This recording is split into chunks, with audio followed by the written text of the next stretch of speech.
आणि अशा परिस्थितीत ते येऊन आम्हाला मारहाण करतात आणि तरी सुद्धा त्यांनी माझ्यावर पोलिसांनी खोटी FIR केली आहे।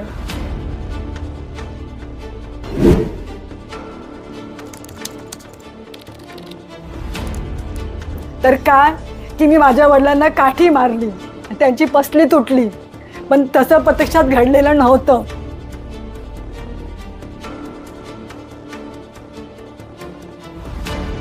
त्यांनी माझा मोबाईल सुद्धा फोडला आणि सगळे पुरावे नष्ट केले।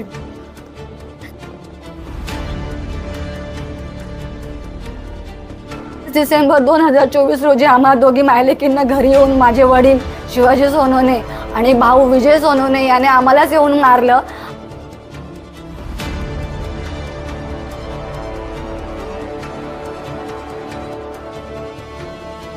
माझे पती लग्न झाल्यानंतर काही दिवस थोडे दिवस चांगले राहिले, नंतर त्यांचे मला 1 रुपया बी कधी मला देत नव्हते।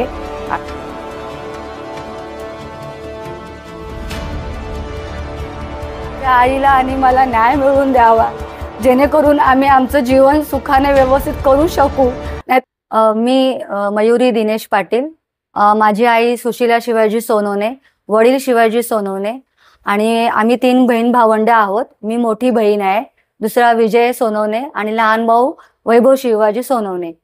लहानपणापासून आम्ही एकत्र राहत आलो, खेळत आलो, बागडत आलो आणि माझे वडील आणि माझी आई यांचे संबंध लहानपणापासूनच चांगले नव्हते, कारण वडिलांनी कधीच आईला प्राधान्य दिलं नाही आणि पदोपदी आईचा अपमान करायचे। कधी तिच्या हातात 1 रुपया असा पैसा म्हणून दिला नाही। असं करत करत आम्ही लहानाचे मोठे झालो। नंतर माझंही लग्न झालं। लग्नानंतर पण आईचे जे हाल चालू होते ते चालूच होते। वडिलांचे बाहेर अनैतिक बायकांबरोबर संबंध होते। आम्ही माझ्या लग्नानंतरून बऱ्याच वेळा आम्ही अशा बायकांना पकडलं, पण ते काही आम्हाला दाद देत नव्हते। आणि माझ्या लग्नामध्ये सुद्धा माझ्या वडिलांच्याही काही चुकांमुळे मी आज सासरी नसून मी माझ्या मुलासोबत माहेरीच राहते। जे फक्त लग्नाचे काही 5-6 वर्ष बघितलं आणि थोडा मधला काही काळ गेला तर मी आईवडिलांजवळच राहते।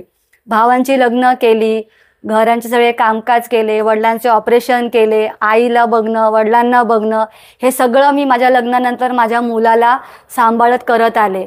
आज आम्ही आधी चाळीमध्ये राहत होतो, तिकडून आम्ही अशोकनगरला राहायला आलो। तर त्या घरातून आम्ही बिल्डिंग नंबर 27B, घर नंबर 503 अशोकनगर येथे राहत आहोत। हे घर आई आणि वडील दोघांच्या नावावर आहे, पण दोघं भाऊ आणि वडिलांचं असं म्हणणं आहे की आईने सगळी संपत्ती, आईच्या नावावर दुकान पण आहे 9 नंबर बिल्डिंगमध्ये, ते दुकानही वडिलांच्या आणि भावांच्या नावावर करणं आणि हे घर पण आईने त्यांच्या नावावर करणं, हे वाद सुरू होते। आणि नंतरून 10 नोव्हेंबरला माझे वडील रिटायरमेंट पोस्टमास्टर आहेत, त्यांना पेन्शन येते, पण आता 2024 10 नोव्हेंबरला ते गावी गेले आणि त्यांना स्वतःचं लग्न एका बाईबरोबर करायचे आहे। त्याला सांगितलं की पेन्शन देतो, तुमच्या नावावर करून देतो, पैसे देतो, असं सगळे वाद सुरू होते। माझी आई त्यांना मना करत होती, त्याच्यामुळे खूप वाद विकोपाला गेले।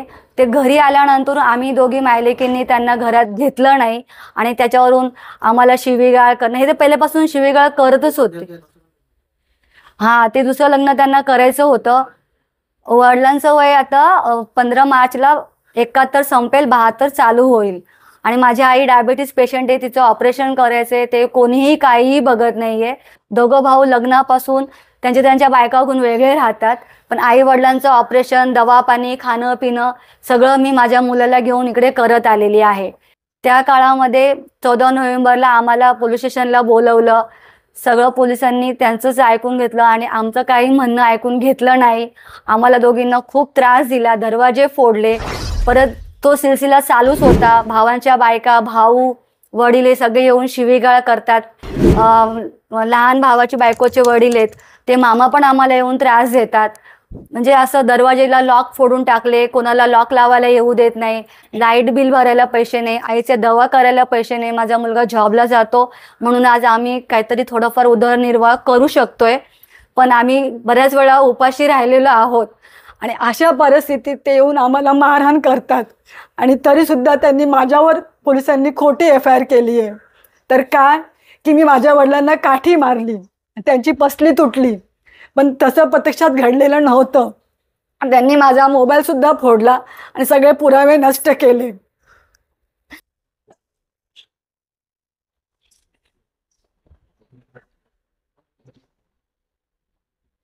तर 30 डिसेंबर 2024 रोजी आम्हा दोघी मायलेकींना घरी येऊन माझे वडील शिवाजी सोनवणे आणि भाऊ विजय सोनवणे याने आम्हालाच येऊन मारलं. आणि तो बाहेरून शूटिंग करत होता आणि सगळ्यांना सांगतो, वर्तमानपत्रात त्यांनी बातमी छापली आहे की मी मोबाईल मारून फेकला. ते मला समजवायला आले, त्याला पण मी मारलं, पण तो शूटिंग करत होता. अशा वेळेस त्याला मी कसं मारणार? जर मी त्याला मारलं असतं तर त्याने शूटिंग केली असती का अशा वेळेस? नाही ना. पण तरीसुद्धा पोलिसांनी माझ्यावर FIR केली आहे, त्यांच्यावर काही कानूनी कारवाई केलेली नाही आहे. आणि मी 23 डिसेंबरला पण आमच्या घरात चोरी झाली होती. आम्ही दोघी मायलेकी कोर्टात होतो, कोर्टाची तारीख होती. त्यांनी राहतं घर आणि दुकानावर स्टेटस्को आणून ठेवलेला आहे. आज माझ्या आईकडे उदरनिर्वाहाचा दुसरा कुठलाही मार्ग नाही आहे. आणि खाण्यापिण्याचे आमचे एवढे हाल आहेत की लाईट बिल भरायला पैसे नाही आहे. बिल्डिंगचे सोसायटीवाले लोक आम्हाला त्रास देतात, ते मेंटेनन्स भरा म्हणून. कडीकोंडा लावायला नाही आहे, 2 वेळा मी लावला, 50,000चं नुकसान त्यांनी केलं. पण आजपर्यंत दरवाजाला कडी नाही आहे, आम्ही सोफा लावून रात्री झोपतो. इतका नाहक त्रास आम्हाला होतो. पोलिसांकडे तक्रार द्यायला लागलं तर पोलीस आमची कुठल्याही प्रकारची तक्रार नोंदून घेत नाही आहे. मी DCP साहेबांना पण कळवलं होतं, पण DCP साहेबांनी कोर्ट मॅटर सांगून मला जाण्यास सांगितले. मग त्यांना जर कोर्ट मॅटर आहे असं समजलं, मग शांतीनगर पोलीस स्टेशन शिवाजी आणि त्यांच्या मुलांना का एंटरटेनमेंट करतात? ते का आमच्या दोघी मायलेकीची मदत करत नाही आहे? माझ्या आईचं वय आज 65 वय आहे, एक ती वरिष्ठ नागरिक आहे, तरीसुद्धा आज आम्हाला एवढा त्रास होत आहे. कारण की मी पण लग्नापासून इथेच आहे, लग्न झाल्यानंतर इथेच आहे. माझा तर प्रॉपर्टीमध्ये हक्क आहे, पण मी मागितला नव्हता. माझ्या आईचा तर त्यांनी हक्क दिला पाहिजे. ती हक्क मागते तरी तिला देत नाही. आणि वडिलांचे बाहेर बायकांशी संबंध आहेत, आम्ही वेळोवेळी बायका पकडल्या आहेत, त्याचे सगळे पुरावे माझ्याकडे आहेत.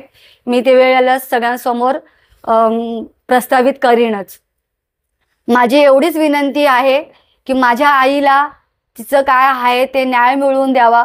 पोलीस प्रशासनाने पण आमची सहायता करावी आणि माझ्या वरिष्ठ नागरिक आईला न्याय मिळवून द्यावा, एवढीच कळकळीची विनंती आहे. हां, मी कल्याणला माझं घर विकलं होतं, त्यावेळेस मी माझ्या वडिलांना पैसे दिले होते. पण आता एवढं जुनं झालं आणि वडील आहेत, त्याच्यावरती कसा विश्वास दाखवावा म्हणून मी असं काही पुरावे माझ्याकडे ठेवलेले माझ्याकडे नाही आहेत. आणि उलट मी त्यांना दागिने गहाण ठेवून पैसे दिलेत, तर त्या दागिने मुथूटमध्ये गहाण ठेवल्याच्या पावत्या त्यांना सापडल्या, तर त्याच त्यांनी खोट्या माझ्या विरुद्ध आज कोर्टामध्ये प्रस्तावित केलेल्या आहेत. म्हणजे प्रत्येक ठिकाणाहून ते माझी कोंडी करत आहेत, सगळीकडे नातेवाईकाकडे जाऊन माझी बदनामी करत आहेत. आम्हाला दोघी मायलेकींना घाण शिव्या देतात. त्याचे सगळे माझ्याकडे पुरावे आज ताब्यात आहेत. माझा मोबाईल पुरावे मिटावे म्हणून फोडला होता, पण तरीही माझ्याकडे सगळ्या प्रकारचे पुरावे आहेत. मी सुशीला शिवाजी सोनवणे. माझे पती लग्न झाल्यानंतर काही दिवस थोडे दिवस चांगले राहिले, नंतर त्यांचे मला 1 रुपया बी कधी मला देत नव्हते. आणि नेहमी बाहेरील बायकांकडे गेले का आल्यावर मला बोलायचे की मला 7 वाजता जेवण पाहिजे, 8 वाजताच पाहिजे, उशीर झाला नाहीतर मी जेवणारच नाही. मी बोलायचे की बा तुम्ही तिकडून जेवून यायचं होतं. बोलायचे की मी काय लहान मुलगा आहे का मला ज्ञान शिकवते तू, असे मला बोलत होते नेहमी. तुला काय कळतं, तुझं काय अधिकार नाही माझ्याकडे मागायचा, माझ्या मुलांचा अधिकार आहे, त्यांना मी देईल, तुला मी 1 रुपया पण देणार नाही, असे मला नेहमी बोलत होते. कधीच मला खर्चाला कधीच पैसे दिले नाही. टिकलीचं पाकिट आणायचं येते बरोबर, तरी मला बरोबर कधी घेऊन गेले नाही. बायकांना पाहिजे ते, बाहेरील बायकांना पाहिजे ते घेऊन द्यायचे, पैसे उडवायचे तिकडे, पण घरी मला कधीच दिले नाही त्यांनी खर्चायला पैसे. आता गावाला गेले म्हणून मला खूप राग आला, म्हणून मी त्यांना घरात घेतले नाही की बा आता तुम्ही तिकडेच राहा, तिकडेच लग्न करा, काही बी करा. मला गावाला लग्न करायचंय म्हणून गेले, मला मुलं बायको कोणी बघत नाहीये आणि म्हणून मी लग्न करतोय. पेन्शिल पण देईल, घर विकलेले पैसे आहेत माझ्याकडे ते पण देईल आणि मी लग्न करीन आता असे म्हणून मला कळलं. तर मी त्यांना सांगितलं, आता मी तुम्हाला घरात घेणार नाही, तुम्ही तिकडेच जावा, मुलांकडे जा, कुठे जा. मुलगा पण आला होता घर फोडायला त्या दिवशी रात्री. मी बोलली तुझ्या घरी जा, कशाला दरवाजा फोडतोय, कर त्यांची सेवा असं बोलून मी त्यांना पाठवून दिलं आणि त्याच्या नावावर आत्ताच घर करून दिलं त्यांनी. माझ्यासाठी कोर्ट कचेरीत गेले की तुला कोर्टाकडून बी 1 रुपया तुला मिळणार नाही असं मला त्यांनी बोलत होते नेहमीच. तू कोर्टात केस कर तरच तुला नाथा पाटीलची समजेल असे पण मला किती वेळा बोललेले आहेत. आणि मला घरात बाई आली होती त्या दिवशी पण घरात आम्ही बाहेर उभे होतो, बाहेर गेलो होतो 1 दिवसासाठी. तर घरी आलो तर घरात बाई होती सकाळी 9 वाजता. तिचं 2 मुलं 2 सुना, आम्ही दोघी, आम्ही सगळे आलो. दरवाजा उघडायला गेलो तर दरवाजा उघडतच नाही, चाबी पण होती माझ्याकडे, दरवाजा उघडतच नव्हता. तर ती लेडीज बाथरूममध्ये कपडे घालीत होती आणि ते चादर लावून घरामध्ये मला धक्का मारत होते. कशाला आली मला मारत होते. माझ्या मोठी सून मला सोडवत होती. त्या दिवशी 14 ऑगस्टची 24 ऑगस्टची ही गोष्ट घडलेली आहे. मागे पण बऱ्याच वेळा मी तिला पद्मानगरमध्ये तिच्या घरी जाऊन त्यांना पकडलेले. लहान मुलगा आणि मी दोघं गेलेले तिच्या घरी. तिथले लोक बोलायचे, हा मनुष्य किती थैल्या भरून भरून इथं सामान आणतो, तुमचा घराचा पत्ता आम्हाला माहीत नाही, काय नाही, तुम्हाला कसं कळलं. म्हटलं मी माझ्या मुला 1 वेळा मी पाठवलं होतं त्यांच्या मागं, हे कुठे जातात संध्याकाळचे तू बघ. तर त्याने तिकडे पकडलं की येताना लक्ष ठेवलं आणि ते कुठे जातात ते तिचं घर आम्हाला माहीत झालंय म्हणून आम्ही तिथे पोहोचलो. मग 2-3 वेळा मी तिच्या घरी गेलो. नंतर तिकडे म्हणजे ते कधी कधी यायचे माझ्यावर गळा दाबायला यायचे, मग मला बोलते म्हणून असं म्हणून ते मला गळा दाबायचे. मला नको ज्ञान शिकू असे मला नेहमी बोलत होते. आता मला मी नंतर बोलायला लागले, मला गाळ्याचे पेपर पण पाहिजे, गाळ्याचं भाडं पण पाहिजे. तर ते बोलले, मोठा मुलगा बोलला की ऑक्टोबर पासून देऊ, आणि तरी दिलं नाही, खाली करून घेतला. त्यांनीच भाडेकरी होता, 10,000 रुपये भाडं त्याला मिळत होतं, त्यांनी खाली करून घेतला आणि मग लॉक लावून दिला. आम्ही स्टेटस आणून दिला घरावर पण गाळ्यावर पण, तिला द्यायचंच नाही काही असं म्हणून त्यांनी केटस्टो केला कोर्टात जाऊन. मग ते कोर्ट आता माझं मागणे गाळा पण पाहिजे, पेन्शिल मिळायला पाहिजे आणि ते पेपर मिळालं पाहिजे आणि घरामध्ये आम्ही राहिलो पाहिजे. आम्हाला घराशिवाय कुठेच आता हे नाही, सहारा नाही आहे आम्हाला. आता त्यांच्याकडे आहेत 2 मुलांजवळ 2 घरं आहेत, त्यांना पेन्शिल पण येते, काही व्याजाचे पैसे पण मिळतात आणि घर विकले त्याचे पण पैसे त्यांच्याकडेच आहेत. मी आतापर्यंत नरेंद्र मोदी साहेब, मुख्यमंत्री साहेब, गृहमंत्री साहेब, ठाण्याचे कमिशनर साहेब, ACP DCP साहेब आणि आपले सरकार ॲप, बाळा मामा, रईस कासम शेख या सगळ्यांना माझा लेखी अर्ज पाठवलेला आहे. तर माझी ह्या सगळ्यांना कळकळीची विनंती आहे की माझ्या आईला आणि मला न्याय मिळवून द्यावा, जेणेकरून आम्ही आमचं जीवन सुखाने व्यवस्थित करू शकू. नाहीतर आज आम्हाला जर न्याय नाही मिळाला तर आम्हाला रस्त्यावर राहावं लागेल. आणि माझी आई आजारी असते, पेशंट आहे, अशा वेळात आम्ही कुठे जाणार.